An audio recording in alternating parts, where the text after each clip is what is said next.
pandai patah, saya Raja Wali, bertongkat jua saya kemari, bukan kerana untuk mencari kekasih hati, tetapi saya ingin membawa anda semua menyelami bicara buku saya pada hari ini. Assalamualaikum warahmatullahi wabarakatuh. Salam sejahtera dan salam Malaysia Madani. Nama saya ialah Muhammad Azim Zikri bin Muhammad Faiz. Saya berumur 11 tahun. Saya belajar di Sekolah Kebangsaan Feda Tegar Parah, Kuala Lumpur, Pahang. Kod sekolah ialah CBA 2054. Hobi saya ialah membaca buku cerita. Hari ini saya ingin menceritakan buku kegemaran saya. Inilah buku kegemaran saya.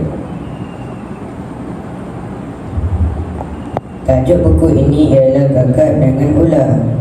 Buku ini ditulis oleh Nur Azli Zafar. Buku ini mengandungi 15 halaman bercetak. Ianya disertakan dengan ilustrasi yang sangat menarik untuk dibaca, khususnya kepada golongan kanak-kanak.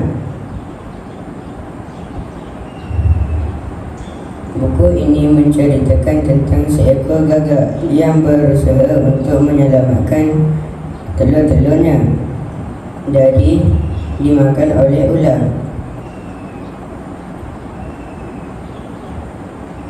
Dia telah melakukan berbagai cara, namun tiada yang berkesan. Setelah itu, dia berjumpa dengan anjing hutan untuk bertanyakan pendapat berkaitan hal tersebut. Pada mulanya, gagak ingin membunuh ular, namun dihalang oleh anjing hutan kerana berbahaya. Anjing hutan telah mencadangkan supaya gagak melemparkan perhiasan puteri ke dalam lubang ular. Apabila ular melingkari perhiasan itu, pengawal istana datang untuk membunuhnya. Hasil buah fikiran anjing itu, gagak berjaya membunuh ular. Akhirnya, dia dapat mempertahankan telur-telurnya dengan selamat. Sejak itu, gagak dapat bertelur dengan selamat. Saya sangat suka membaca buku ini kerana jalan ceritanya sangat menarik serta memberikan motivasi kepada saya. Selain itu, terdapat banyak nilai murni yang dapat diperolehi daripada buku ini. Antaranya ialah kita mestilah bijak merancang strategi untuk menghadapi ancaman musuh. Seterusnya, kita hendaklah berani menghadapi cabaran dan tidak mudah berputus asa walaupun berdepan dengan pelbagai ancaman.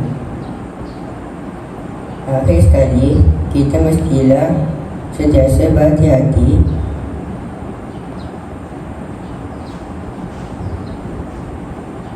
terhadap musuh, perlu peka akan bahaya di sekeliling serta bertindak dengan bijak dalam keadaan.